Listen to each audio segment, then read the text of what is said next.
महापरिनिर्वाण दिवस पर बाबा साहब को किया नमन। चरौदा में डॉक्टर बाबा साहब अंबेडकर के महापरिनिर्वाण दिवस के अवसर पर मंगलवार की शाम बौद्ध समाज द्वारा शुभांग बौद्ध विहार से कैंडल रैली निकाली गई। जोन 1 स्थित संविधान चौक पर बाबा साहब की वंदना कर उन्हें नमन किया गया। इसके बाद कैंडल रैली नगर भ्रमण करते हुए पंसी नगर स्थित सम्यक बौद्ध विहार पहुंची। इस दौरान बाबा साहब के आदर्शों पर चलने लोगों को प्रेरित किया गया। कैंडल मार्च में बड़ी संख्या में बौद्ध समाज के लोग उपस्थित रहे।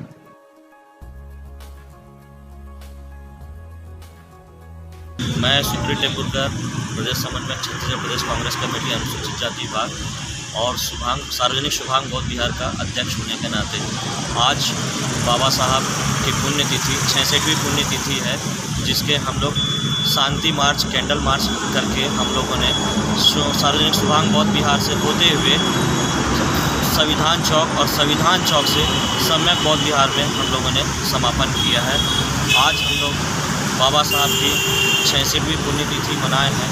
बाबा साहब ने अपना नारा दिया था, संगठित बनो, संघर्ष करो और शिक्षित बनो। तो ये उनके मिशन को हम लोग आगे बढ़ाते हुए आज हम लोग शांति के रूप में और उनके पुण्यतिथि के रूप में आज हम लोग यहाँ पे ये कार्यक्रम किए।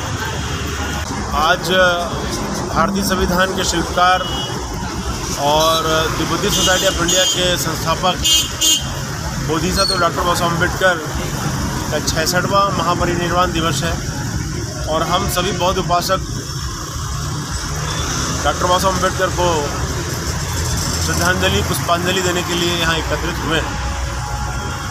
चरौदा बहुत ही महत्वपूर्ण ऐतिहासिक स्थल है और जिस बुद्ध विहार के सामने हम खड़े हैं, यहाँ पर डॉक्टर बाबा साहब अम्बेडकर के पुत्र यशवंतराव भैया साहब अम्बेडकर, वो यहाँ 1969 में उन्होंने यहाँ पर अपने शुभ कदम रखे थे और उसके पश्चात अभी पिछले 7 नवंबर को यहाँ पर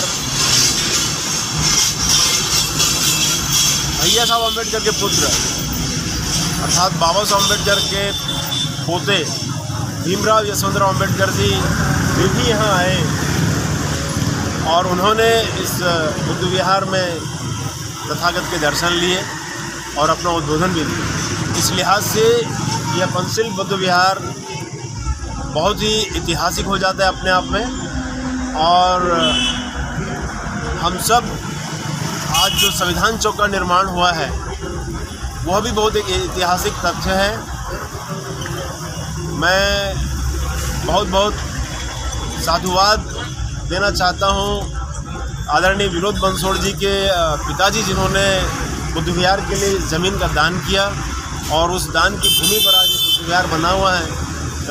और उस ऐतिहासिक बुद्ध विहार में बाबा साहब का परिवार समय समय पर यहाँ पर उपस्थिति कर रहा है। डॉक्टर बाबा साहब अम्बेडकर का ऋण हम लोग कभी चुका नहीं पाएंगे। उन्होंने जो इस समाज को दिया है, इस देश को दिया है, देश सिर्फ बौद्ध समाज ही नहीं वरन देश की जनता उनकी ऋणी है। उन्होंने एक ऐसा संविधान रचा है जिसके कारण देश की साख पूरी दुनिया में बनी हुई है। विश्व भारत के संविधान को नमन करता है, चाहे अमेरिका हो, चाहे पाकिस्तान हो, चाहे चाइना हो। एक